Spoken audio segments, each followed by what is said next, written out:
जो है petrol, diesel, kerosene तेल, कोयला का उत्पादन किया और इन सभी चीजों से हम लोग को ऊर्जा की प्राप्ति होती है। ऊर्जा की प्राप्ति होती है। अब यहाँ पर हम लोग पढ़ने चल रहे हैं कि ऊर्जा के परंपरागत स्रोत। परंपरागत का अर्थ क्या होता है? परंपरागत का अर्थ होता है हुआ कि लगातार जो चीज हमें प्राप्त होती आ रही है उसे हम लोग परंपरागत कहते हैं, मतलब प्राचीन काल से वह चलती आ रही है। तो इस आधार पर दो प्रकार के ऊर्जा के स्रोत हो गए। इस आधार पर कितने प्रकार की ऊर्जा के स्रोत हो गए? दो प्रकार के। पहला हो गया परंपरागत ऊर्जा, पहला हो गया परंपरागत ऊर्जा और दूसरा हो गया गैर परंपरागत ऊर्जा। गैर परंपरागत ऊर्जा। तो अब यहाँ पर आप हमसे प्रश्न कर सकते हैं कि सर परंपरागत ऊर्जा और गैर परंपरागत ऊर्जा क्या है? तो परंपरागत ऊर्जा उस ऊर्जा को कहते हैं जो परंपरागत ऊर्जा उस ऊर्जा को कहते हैं जो आदि समय से चला आ रहा है और एक दिन ऐसा समय आएगा जो समाप्त हो जाएगा। जैसे कोयला, पेट्रोल, डीजल, केरोसिन तेल, यह एक ऐसा ऊर्जा स्रोत है जो प्राचीन काल से हम लोग को प्राप्त होती आ रही है, लेकिन एक ऐसा समय आएगा कि यह सारे ऊर्जा समाप्त हो जाएंगे। लेकिन गैर परंपरागत ऊर्जा उस ऊर्जा को कहते हैं जो समाप्त नहीं हो सकते हैं, प्राचीन काल से वह चली आ रही है और अंत तक हमारे साथ बनी हुई रहेगी।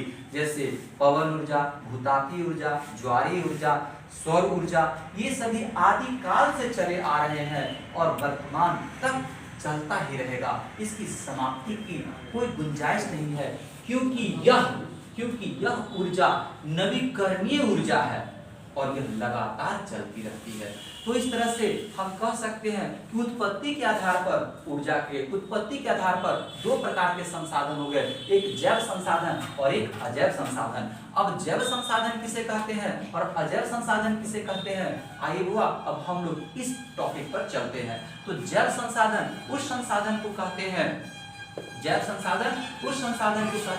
जिसमें प्राण होता है और जो अपने जैसे संतति को जन्म देता है उसे हम लोग जैव संसाधन कहते हैं, जैसे मानव, पशु, पक्षी, पेड़ पौधे इत्यादि।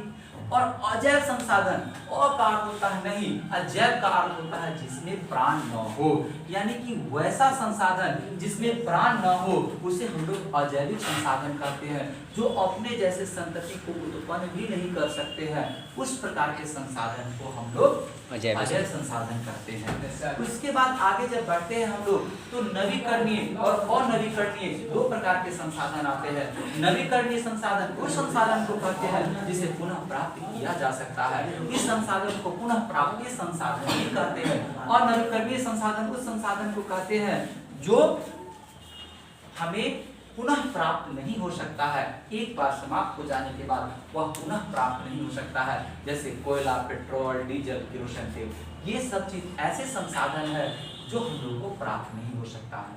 यहाँ पर एक क्वेश्चन आप कर भी सकते हैं कि सर संसाधन पर आपने कितनी बार बताई है, लेकिन एक प्रश्न हम लोग के मन में यह चल रहा है कि आखिर संसाधन क्या है, आखिर संसाधन क्या है। इस प्रश्न पर मैं आप लोग को बताने जा रहा हूँ, इस पर मैं आप लोग के सामने प्रकाश डालने जा रहा हूँ कि आखिर संसाधन है क्या, आखिर संसाधन है क्या। तो प्रिय छात्र छात्राओं, आप ध्यान से संसाधन के बारे में परिभाषा सुनेंगे। तो प्रकृति में पड़े हुए प्राकृतिक पदार्थ जिसे मनुष्य अपनी बुद्धि विवेक से तराश कर एक वस्तु का रूप दिया उसे हम लोग संसाधन कहते हैं। इसलिए जीवनमैन ने कहा है कि संसाधन हुआ करते हैं बना करते हैं। जीवनमैन ने कार देंगे सिर्फ बोलिए ना, संसाधन हुआ नहीं कहते बना। हाँ, संसाधन हुआ नहीं करते बना करते हैं। और बिल्कुल उन्होंने सही बात कहा कि प्रकृति में सारे के सारे चीज पड़े रह जाते अगर मानव अपने बुद्धि विवेक से उसे तराश कर वस्तु का रूप नहीं दे देता, तो उसे संसाधन हम नहीं कह सकते हैं। जैसे एज फॉर एग्जाम्पल ये मार्कर है आप लोग के सामने, अगर इस मार्कर को हम लोग लाकर किसी पेटी में बंद कर देंगे तो यह संसाधन कभी नहीं कहलाएगा। जब इसका